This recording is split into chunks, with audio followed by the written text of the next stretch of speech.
ನಮಸ್ತೆ friends, welcome back to my channel. ಇವತ್ತಿನ ವಿಡಿಯೋದಲ್ಲಿ ನಾನು ನೋಡಿ ಈ ಥರ ಫ್ಲವರ್ ಶೇಪಲ್ಲಿ ಒಂದು ಡಿಸೈನ್ ತೋರಿಸ್ತಾ ಇದ್ದೀನಿ.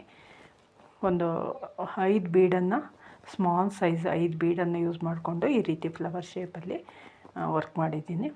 ನೋಡಿ, ಮೊದಲಿಗೆ ಒಂದು ಸಿಂಗಲ್ ಕ್ರೋಶ ಮಾಡ್ಕೊಳ್ಳಿ. ಬಟ್ಟೆಗೆ ಮಾಡ್ಕೊಂಡಾದಮೇಲೆ 5 ಚೈನ್ ಹಾಕ್ಕೊಳ್ಳಿ.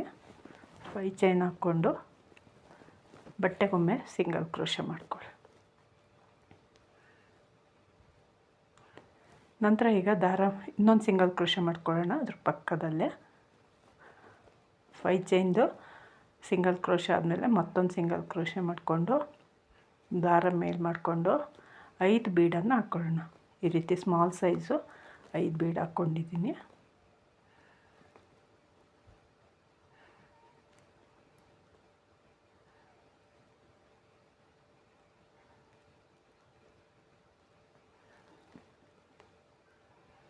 ಫೈವ್ ಬೀಡ್ ಹಾಕ್ಕೊಂಡು ಬೀಡನ್ನ 5 ಬೀಡನ್ನು ಲಾಕ್ ಮಾಡ್ಕೊಳ್ಳೋಣ. ಈ ರೀತಿ ಲಾಕ್ ಮಾಡಿಕೊಂಡು ಸ್ವಲ್ಪ ಹೀಗೆ ಬೆಂಡ್ ಮಾಡ್ಕೊಳ್ಳಿ. ಈ ರೀತಿ ಬೆಂಡ್ ಮಾಡಿಕೊಂಡ್ರೆ ಬೀಡ್ ಹಿಂಭಾಗದಲ್ಲಿರೋ ಥ್ರೆಡ್ಡು ಹೀಗೆ ಸ್ಮಾಲ್ ಆಗುತ್ತೆ, ಲೆಂತಿಯಾಗಿರುತ್ತಲ್ಲ, ಅದೊಂದು ಸ್ವಲ್ಪ ಶಾರ್ಟ್ ಆಗುತ್ತೆ. ಅದಾದಮೇಲೆ ಈಗ ನಾವು ಲಾಕ್ ಇರುತ್ತಲ್ಲ, ಸಿಂಗಲ್ ಕ್ರೋಶ ಇರುತ್ತಲ್ಲ, ಅದ್ರ ಪಕ್ಕದಲ್ಲೇ ತುಂಬ ಕ್ಲೋಸೆಸ್ಟ್ ಮಾಡ್ಕೋಬೇಕು, ನಿಯರ್ ಹತ್ರದಲ್ಲೇ ಮಾಡ್ಕೋಬೇಕು. ಒಂದು ಸಿಂಗಲ್ ಕ್ರೋಶ ಮಾಡಿಕೊಂಡು ಡಿಸೈನ್ನ ಬ್ಯಾಕ್ ಸೈಡ್ ಟರ್ನ್ ಮಾಡಿಕೊಂಡು 3 ಚೈನ್ ಹಾಕ್ಕೊಳ್ತಾ ಇದ್ದೀನಿ. 3 ಚೈನ್ ಹಾಕ್ಕೊಂಡು ಫಸ್ಟ್ ಬೀಡ್ ಮತ್ತು ಸೆಕೆಂಡ್ ಬೀಡ್ನ ಮಧ್ಯೆ ಒಂದು ಸಿಂಗಲ್ ಕ್ರೋಶ. ಈಗ ಸಿಂಗಲ್ ಕ್ರೋಶ ಆಯ್ತಲ್ವ, ಮತ್ತು ಈಗ ಮತ್ತೆ 3 ಚೈನ್ ಹಾಕ್ಕೊಳ್ಳೋಣ. 3 ಚೈನ್ ಹಾಕ್ಕೊಂಡು ಸೆಕೆಂಡ್ ಬೀಡ್ ಮತ್ತು ಥರ್ಡ್ ಬೀಡ್ನ ಮಧ್ಯೆ ಒಂದು ಸಿಂಗಲ್ ಕ್ರೋಶ.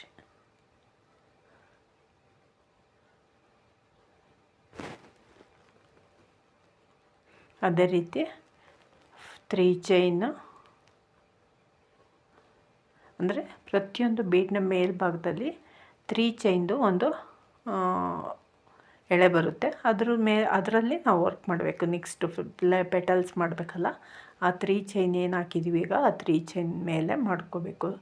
ಈಗ 3 ಚೈನ್, ಒಂದು ಸಿಂಗಲ್ ಕ್ರೋಶ. ಪ್ರತಿಯೊಂದು ಬೀಡ್ಗೂ ಅದೇ ರೀತಿ ಮಾಡ್ಕೊಳ್ಳಿ. 5 ಬೀಡ್ಗೂ 5 ಪೆಟಲ್ಸ್ ಬರುತ್ತೆ.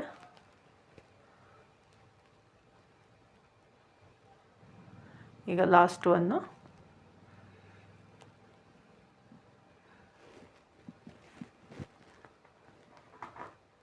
ಲಾಸ್ಟ್ ಒಂದು 3 ಚೈನ್ ಹಾಕ್ಕೊಂಡು ಈಗ ನಾವು ಬೀಡ್ ಹಿಂಭಾಗದಲ್ಲಿ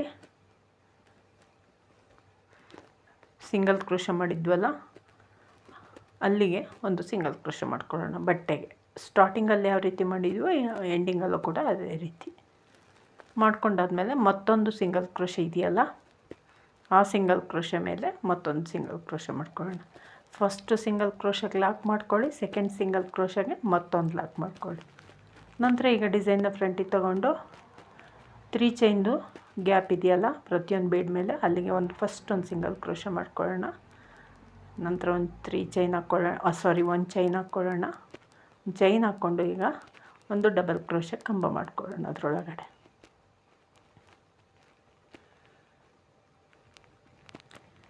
ಈಗ ಇನ್ನೊಂದು ಡಬಲ್ ಕ್ರೋಶ ಕಂಬ ಮಾಡ್ಕೊಳ್ಳೋಣ. 2 ಡಬಲ್ ಕ್ರೋಶ ಕಂಬ ಆಯಿತು. ಈಗ ಮತ್ತೊಂದು ಚೈನ್ ಹಾಕ್ಕೊಳ್ಳೋಣ. ಒಂದು ಚೈನ್ ಹಾಕ್ಕೊಂಡು ಅದೇನು 3 ಚೈನ್ ಇದೆಯೋ ಅದೇ 3 ಚೈನ್ಗೆ ಒಂದು ಸಿಂಗಲ್ ಕ್ರೋಶ ಮಾಡ್ಕೊಳ್ಳೋಣ. ಸ್ಮಾಲ್ ಪೆಟಲ್ ಆಗುತ್ತೆ ಸ್ಟಾರ್ಟಿಂಗಲ್ಲಿ ಮತ್ತು ಎಂಡಿಂಗಲ್ಲಿ ಮಾತ್ರ ಈ ರೀತಿ ಪೆಟಲ್ಲು. ಇನ್ನು 3 ಪೆಟಲ್ಲು 3 ಡಬಲ್ ಕ್ರೋಶ ಮಾಡ್ಕೊಳ್ಳೋಣ. ನಂತರ ಈಗ ನೆಕ್ಸ್ಟ್ 3 ಚೈನ್ ಗ್ಯಾಪ್ ಒಳಗಡೆ ಒಂದು ಸಿಂಗಲ್ ಕ್ರೋಶ, ನಂತರ ಒಂದು ಚೈನ್ ಹಾಕ್ಕೊಳ್ಳೋಣ. ಒಂದು ಚೈನ್ ಹಾಕ್ಕೊಂಡು 3 ಡಬಲ್ ಕ್ರೋಶ ಕಂಬಗಳನ್ನ ಮಾಡ್ಕೊಳ್ಳೋಣ. 1 2 3 ಡಬಲ್ ಕ್ರೋಶ ಕಂಬ ಆದಮೇಲೆ ಎಂಡಿಂಗಲ್ಲೂ ಕೂಡ ಒಂದು ಚೈನ್ ಹಾಕ್ಕೊಂಡು ಒಂದು ಸಿಂಗಲ್ ಕ್ರೋಶ ಮಾಡ್ಕೋಬೇಕು. ಒಂದು ಚೈನ್, ಒಂದು ಸಿಂಗಲ್ ಕ್ರೋಶ. ನಂತರ ನೆಕ್ಸ್ಟು 3 ಚೈನ್ ಗ್ಯಾಪ್ ಒಳಗಡೆ ಒಂದು ಸಿಂಗಲ್ ಕ್ರೋಶೆ ಮಾಡ್ಕೊಳ್ಳೋಣ.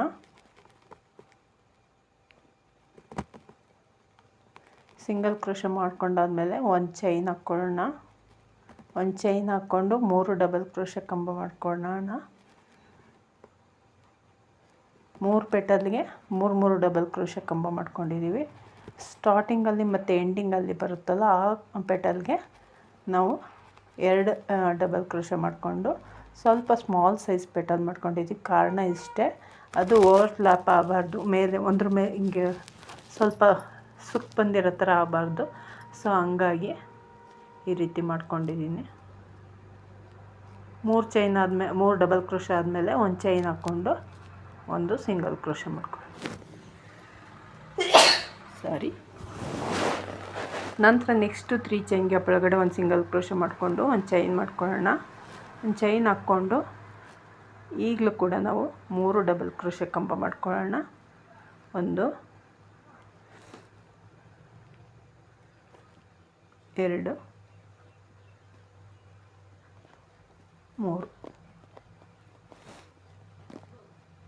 3 ಡಬಲ್ ಕ್ರೋಶೆ ಕಂಬ ಆಯ್ತಲ್ವ. ಈಗ ಮತ್ತೆ ಒಂದು ಚೈನ್ ಹಾಕ್ಕೋಬೇಕು. ಒಂದು ಚೈನ್ ಹಾಕ್ಕೊಂಡು ಕಂಬ ಮಾಡೋದಕ್ಕಿಂತ ಮುಂಚೆನೂ ಕೂಡ ಒಂದು ಚೈನ್ ಹಾಕ್ಕೋಬೇಕು. ಕಂಬ ಆದಮೇಲೆ ಕೂಡ ಒಂದು ಚೈನ್ ಹಾಕ್ಕೊಂಡು ಲಾಕ್ ಮಾಡ್ಕೋಬೇಕು.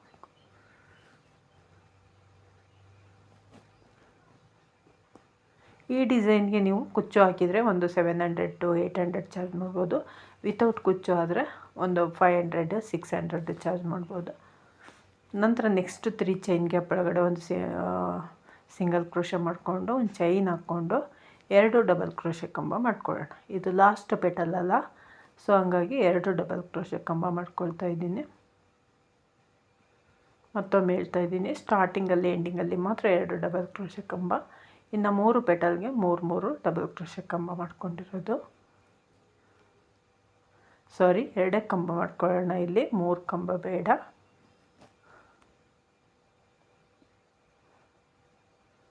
ಎರಡು ಕಂಬ ಆದಮೇಲೆ ಒಂದು ಚೈನ್ ಹಾಕ್ಕೊಂಡು ಅದೇ 3 ಚೈನ್ಗೆ ಒಂದು ಸಿಂಗಲ್ ಕ್ರೋಶೆ ಮಾಡ್ಕೊಳ್ಳೋಣ.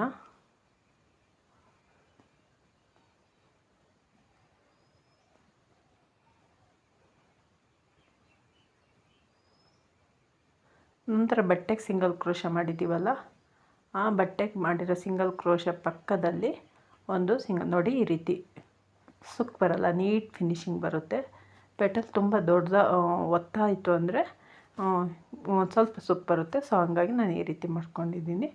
ಈಗ ಎಷ್ಟು ಚೆನ್ನಾಗಿ ಬಂದಿದೆ ನೋಡಿ ನೀಟಾಗಿ. ಈಗ ಸಿಂಗಲ್ ಕ್ರೋಶೆ ಮಾಡಿದ್ವಲ್ಲ ಬಟ್ಟೆಗೆ, ಅದ್ರ ಪಕ್ಕದಲ್ಲಿ ಮತ್ತೊಂದು ಸಿಂಗಲ್ ಕ್ರೋಶೆ ಮಾಡಿಕೊಂಡು ಡಿಸೈನ್ನ ಎಂಡ್ ಮಾಡ್ಕೊಳ್ಳೋಣ. ಈ ರೀತಿ ಬರುತ್ತೆ. ತುಂಬ ಚೆನ್ನಾಗಿ ಕಾಣುತ್ತೆ ಡಿಸೈನ್. ನೋಡಿ ಎಷ್ಟು ಚೆನ್ನಾಗಿ ಬಂದಿದೆ. ರಿಂಗ್ ಬಿಡ್ ಡಿಸೈನ್ ಥರನೇ ಕಾಣಿಸ್ತಾ ಇದೆ ನೋಡಲಿಕ್ಕೆ. ನೀಟ್ ಫಿನಿಶಿಂಗ್ ಬಂದಿರೋದ್ರಿಂದ